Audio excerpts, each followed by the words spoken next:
Vamos a conversar ahora con el señor José Carlos Vera, exdirector de Gestión Descentralizada del Ministerio de Educación. Se ha publicado ya la versión preliminar de los lineamientos para retorno a la presencialidad en el año escolar 2022. ¿Cómo está, señor Vera? Tenga usted muy buenos días. Muchas gracias por atendernos. Muy buenos días, Carlos, Mabel, un gusto conversar con ustedes al respecto. Antes de ir exactamente con el tema, señor Vera, no puedo dejar de preguntarle, usted ha sido integrante del Ministerio de Educación, no puedo dejar de preguntarle sobre esta denuncia que se ha conocido sobre el involucramiento a una congresista y a la hija del ministro actual, el ministro Carlos Gallardo, respecto a la posible filtración de los exámenes y la venta posterior. ¿Cuál es su opinión al respecto? ¿Qué significa esto dentro del marco de transparencia que debe tener todo funcionario público? Sí, bueno, ahí lo que yo puedo señalar, estableciendo que es el Ministerio Público quien tiene que seguir con todas las investigaciones hasta llegar a determinar responsabilidades. Sí quisiera enfatizar que durante más de 8 años que se viene implementando la ley de reforma magisterial, todos los procesos de evaluación docente, de evaluación de directivos de instituciones educativas y de UGEL, en coordinación y desde el liderazgo y rectoría del Ministerio de Educación, en coordinación con el INEI, todos los procesos se han llevado a cabo con suma transparencia, no ha habido ningún caso de filtraciones ni de este tipo de acusaciones. Y eso es un avance en términos de política de Estado, meritocrática, de ley de reforma que hemos venido dando más allá de las distintas gestiones de ministros. Entonces es importante que esta transparencia y legitimidad y credibilidad de las evaluaciones se sostenga y se mantenga. Y obviamente estas denuncias lo único que hacen es debilitar la legitimidad y la credibilidad de las autoridades. Hay que recuperar esa confianza y esperemos que las investigaciones se lleguen a un punto lo más pronto posible, porque además se están involucrando a las más altas autoridades del sector. Eso es muy preocupante y vamos a estar atentos a ello. Y de hecho esa credibilidad se refleja en todas las normativas y las guías técnicas que salen desde el Ministerio de Educación, ¿no? Estamos muy a la expectativa, por ejemplo, de estos lineamientos para que la vuelta a la presencialidad el próximo año sea seguro para los maestros, para los padres, para los alumnos, para toda la comunidad educativa. Pero hay puntos que tienen que mejorar. Esta es una buena guía, la que ha emitido el Ministerio de Educación. Ponen al alumno en el centro, a la educación en el centro. Le pido, por favor, José Carlos, que nos responda tras escuchar nuestros titulares. Ya regresamos con usted. Mañana con 37 minutos continuamos conversando con José Carlos Vera, exdirector de Gestión Descentralizada del Minedu, para analizar esta versión preliminar que ha publicado el Ministerio de Educación respecto a los lineamientos para el retorno a la presencialidad el próximo año escolar. En realidad está a la vuelta de la esquina, un par de meses nada más para que los niños regresen al colegio, pero en el camino hay que implementar una serie de cosas. José Carlos, ¿qué medidas cuáles son las fortalezas y cuáles son las debilidades de este documento? Entiendo que hay cosas que se deben mejorar.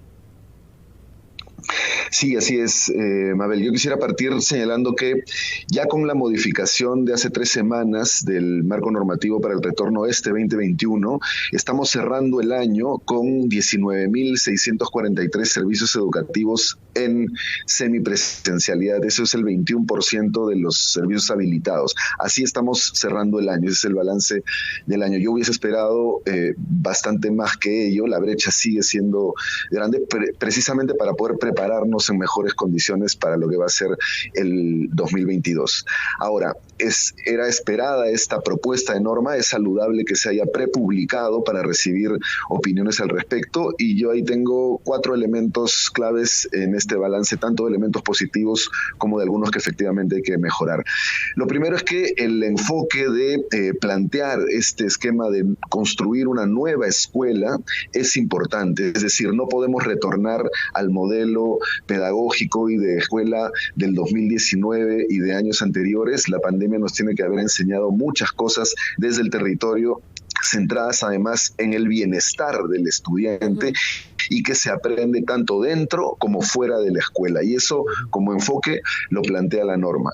¿Cómo se va a implementar ello? Es un reto enorme y la norma, pero por lo menos el señalarlo es un buen norte, ¿no? Eso en términos de enfoque. Ahora, plantea también un calendario y ahí ya hay algunas preocupaciones, ¿no? Señala que desde el 3 de enero ya el personal debe estar en las instituciones educativas, el personal sobre todo administrativo, para efectuar labores de limpieza, de acondicionamiento. Hay un tema con los trabajadores administrativos del sector educación, muchos de ellos son mayores de edad, es cierto que se ha avanzado con la vacunación, pero se necesitan más personal y la posibilidad de contratarlos por CAS se cayó con la ley del Congreso. Entonces hay una brecha de personal administrativo que hay que saldar. Eso es importante. Lo otro que hay que señalar es que se señala la norma que entre enero y febrero se va a poder hacer uso de los espacios abiertos de las escuelas, incluso para labores de recuperación de aprendizajes que, como sabemos, son importantes. La pregunta es, ¿con qué docentes vamos a hacer ese trabajo? No hay una especificidad o claridad de si se va a contratar docentes o si se va a pagar horas extras a los docentes por ese trabajo en enero y febrero, ¿no? Eso es un tema que preocupa en todo caso. Señor Vera, los colegios del país, ya sea en Lima o en el interior, en su gran mayoría tienen las condiciones necesarias en cuanto, por ejemplo, a infraestructura, instalaciones para el retorno a las clases presenciales. Me refiero a espacios abiertos, no todos los tienen, ¿no? Y en este caso, de acuerdo a las nuevas medidas, el distanciamiento, ¿no?, aparte obviamente de la mascarilla, es fundamental para llevar adelante las clases presenciales. Así es, ese es el tercer punto precisamente que quería señalar y que tiene que ver con las condiciones, y ahí hay que diferenciar, si me permites, dos dimensiones, Carlos. Uno es que la brecha de infraestructura, lo hemos señalado varias veces, es enorme en nuestro país, más de 110.000 millones de soles, no se va a resolver de un momento a otro, ni vamos a resolver el problema para la pandemia. Eso tiene que tener una política de mediano plazo y mejorar la forma de invertir y de organizar el servicio en términos de infraestructura.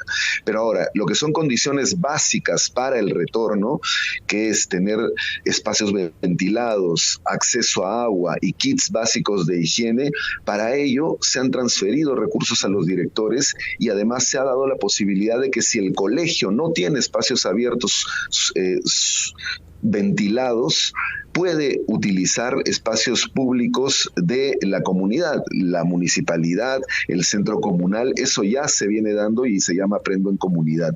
Entonces, con gestión y con iniciativa se pueden garantizar estas condiciones mínimas. Hay otro punto y sí, la norma, si me permites... Sí. Mabel, solo para terminar este punto con el distanciamiento, ¿no? En los protocolos, que era un tema que ha habido mucho ruido al respecto. En la norma anterior se mantenía el 1,5 metros de distancia y en esta propuesta de norma se mantiene el 1,5 metros, pero lo que hay que señalar aquí es que ya el MINSA, en su última disposición, en la RM 1275, modifica ese estándar y reduce de 1,5 metros a 1 metro. Entonces, ya Minedu con esta... actualización de MINSA tiene que incorporar esa nueva disposición a la norma para que permita por lo menos el metro. Y eso es lo que preocupa, de porque este detalle, que es muy importante, y les voy a decir a continuación por qué, si es algo que el MINSA ya lo había modificado, si es algo que ya el mismo Minedu había tomado nota, porque es que nuevamente estamos viendo, ¿no?, que no se afinan esas cosas tan básicas, pero de las que depende la cantidad, el aforo de alumnos en el salón, porque a nosotros nos han prometido la presencialidad, pero tal como está en esta guía, no es una presencialidad al 100%, es una semipresencialidad, porque como no hay suficientes espacios y como hay un distanciamiento que se tiene que cumplir, y además mantiene el aforo, entiendo, a un 20%, corrígeme, José Carlos, por favor. ¿El aforo a cuánto se mantiene de los alumnos? Entonces vamos a tener que seguir dividiendo a los grupos, dividiendo a los salones en grupos, y entonces irán cada 2 días, cada 3 días, cada 4 días, ¿no? Es semipresencialidad. ¿Cuál es el aforo permitido? Lo que establece la norma es que van a existir 20%.